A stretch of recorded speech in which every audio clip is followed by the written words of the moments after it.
สบ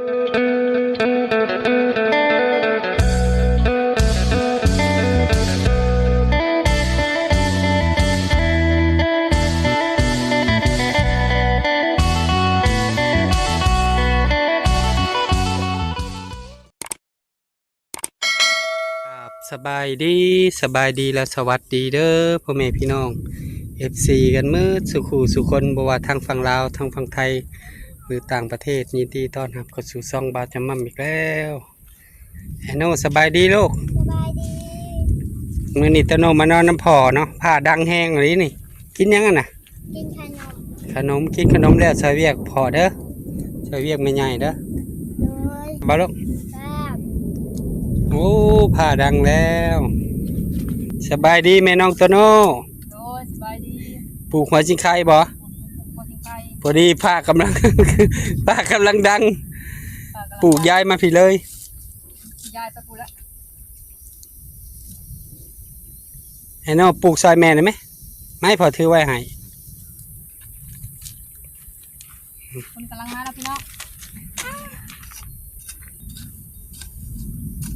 พูดยับไปลูกยับไปบ่เนี่ยเลี้ยงให้มันเป็นสามแจให้และบิดออกให้แม่จะหน่อยพอน้ำมาหดบ่หดกะยัดฝนตกไปใส่คุ้มให้แม่เด้อนี่ผ่าดังแล้วตึมตำแล้วฝนเทลงมาไอ้น้องห้องเพลงดูห้องเพลงฝนตกดูห้องในใด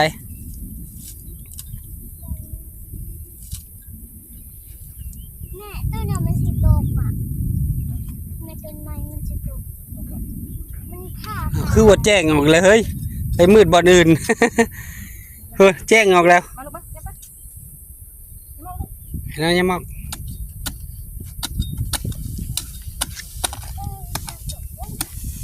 หรือว่านี่ตั้งทรงขึ้นสูงหลายบ่จะมาเป็นวินเดี๋ยวนี้จนมาฮอดมือนี่กินยาใส่4 เม็ดละความดันขึ้นคนมาเลยลูกมันมาแล้ว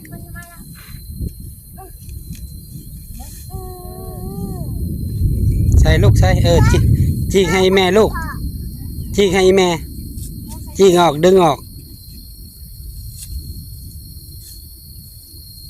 ได้หลายคุ้มอยู่ได้เนาะเฮ้ย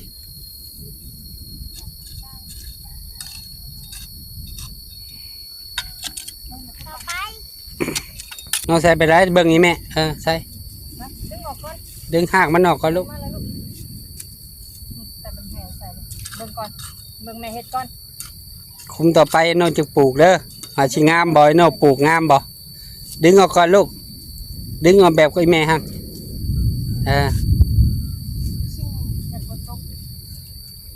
กายแหละแจ้งออกเลยแจ้งยังไงคนมาแล้วป้าไม่เท่าไปรี่เลยไม่เท่าไปรับลี่แล้วก็ไม่อยากเห็นหนูเลยฝนมาแล้วพุ่นไม่เท่าไปรี่แล้วไปแล้วใส่อันนี้ครับ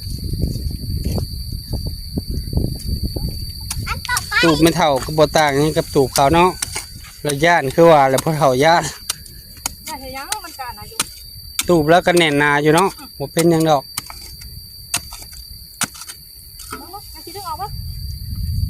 ต่อไปมาแล้วฝนมาแล้วเย็นซ้ำชุ่มซ้ำเด้อได้บ่ได้คดก็ได้นี่ฝนตกแหละมันหากี่ตกแห้งป้าไม่เท่านางยังมองหนูอยู่ฝนตกเลย กับหนูหินะจับมาลูกดึงออกให้แม่จีออกให้แม่เบิ้งมันมาแล้วโอ้ยไปอยู่ฝนมาแล้วไอ้น้องเข้าไหนท่าไว้มันชิบาทอันนี้เล่นเข้าไว้ฝนตกแล้ว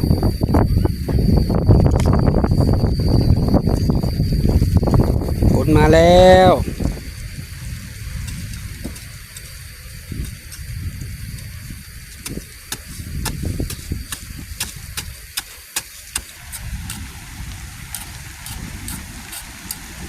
เน่ตกแล้วเข้าก่อนเฮ้ยพอก่อนเข้าก่อนดินกับต้นไม้ก็ซื่นแล้วเนาะนี่ต้นมะกอกก็ยังก็ซื่นเดี๋ยวจะคุ้มแล้วพังนี่ไอ้คุ้มเติบ โอ้ยหน้าฮอดบ่ฮอดลูก บ่ฮอดพื้นใช่ไหมเฮ้ย ร้อยเดียวนึง ตกเอาแต่ทางหน้ามันเนาะ มันอันนี้ก็คุดยาก บ่ลงฮอดพื้นซ้ำ ๆ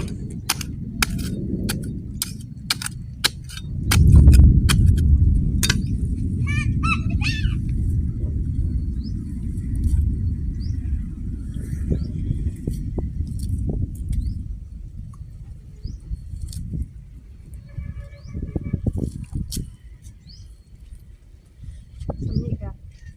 แต่ก็หลายเติบนะ4ใส่4โลดใส่ขี่กลับด้านพี่มากลับมาทางหลัง เหงาอันนั้นก็เดียวนี่ก็ได้หลายคุ้มเด้อ ไปอีกถ้ามันตกลิ้นน่ะลิจึงหาหน่อไม้เนาะขอน้าแม่จะเอามาปลูกใหม่เนาะเฮ้ย เราบอกให้เอาตัวนี้มันกล้าเอาเหรอมันไม่ได้ลงหดพื้นได้เนี่ย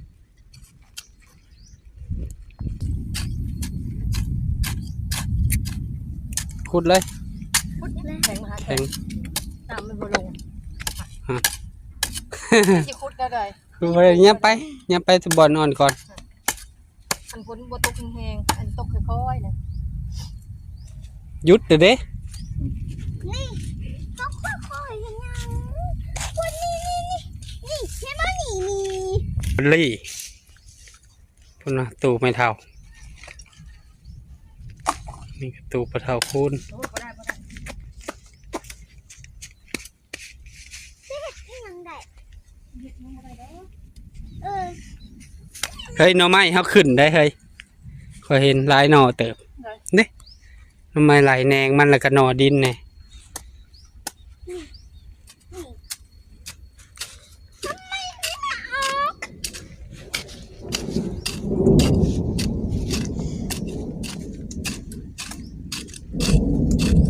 ตกอีกมื้อแรกนี่สิได้เขียน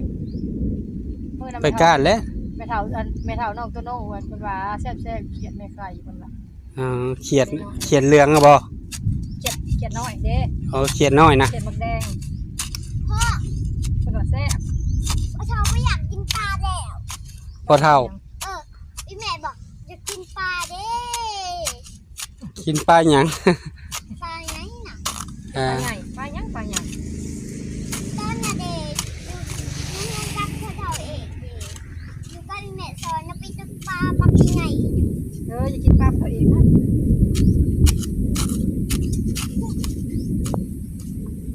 นะ ฝนไหม้แล้วหันบ่แห้งเนาะแม่น้องตัวโน้มีแต่ลิ้นค่อยๆแล้วก็ไปอย่าไปตกทั้งอื่นหลายคือกลัวทั้งหมุกดาหารพุ่นแหละโอ้มืดทั้งน่ะหลายกลัวหมุกดาหารแถวบ้านกกอกก็ทำไมฝนมาแล้วเนาะไปเข้าไว้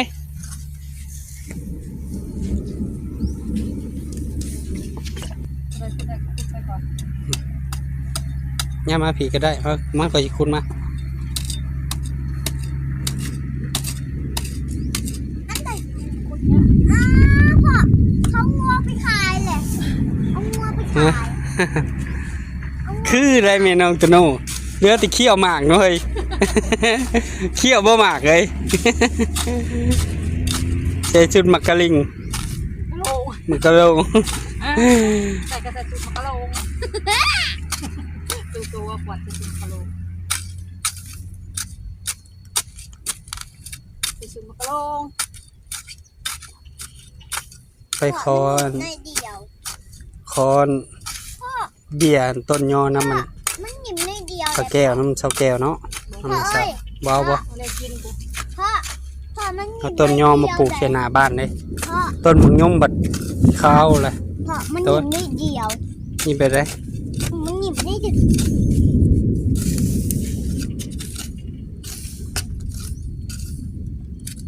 พูดลองมึงดูให้บอลนี่จักว่าอ่อน ข็งคือกันเนาะ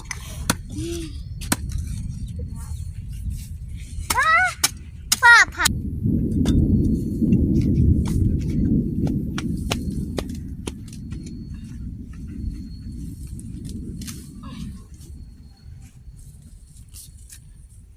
จะกินข้าวกับหยังแรงต้มมีวะ ไข่เหี่ยวนี่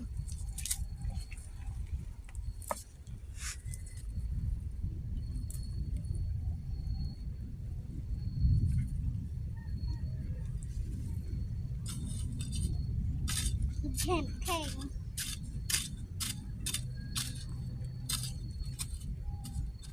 หาต้นหมักตะคบมาใส่หน่อยเนาะ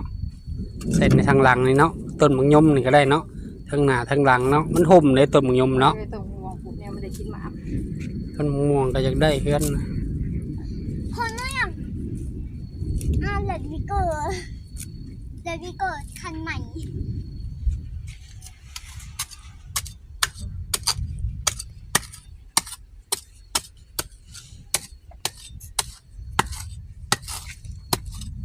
แม่อันนี้ คนตกบนลงพื้น ตกคนหนึ่ง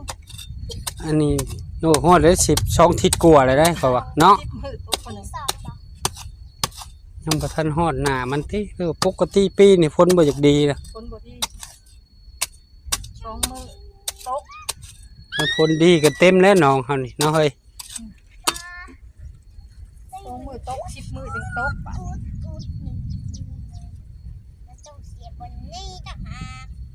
วันนี้ มันหมักม่วงหมักหยังโอ้ปีหนึ่งก็ใหญ่เลยปี2-3 ปีก็เริ่มใหญ่เพื่อต้นโน่ใหญ่ก็พอได้กินเลยเนาะเฮ้ย ผ่านไปเลย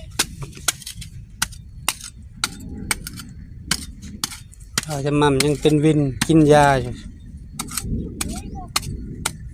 เป็นนั่นกินอันนั้นหน่อยหนึ่งเป็นชิ้นแบ่หน่อยหนึ่งหน้ามืดเลยเมื่อวาน เอาละมั้ยเอาละมั้ย เอาหัวชิคไข่มาให้แม่นะลูก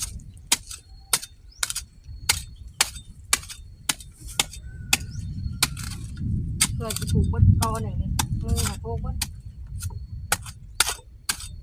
แม่ขอจะคุดแทนให้คุดเลย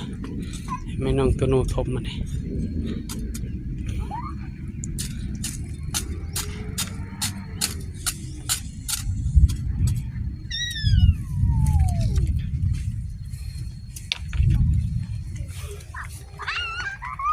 แทบพี่พันอ่อนได้แถวตีนจน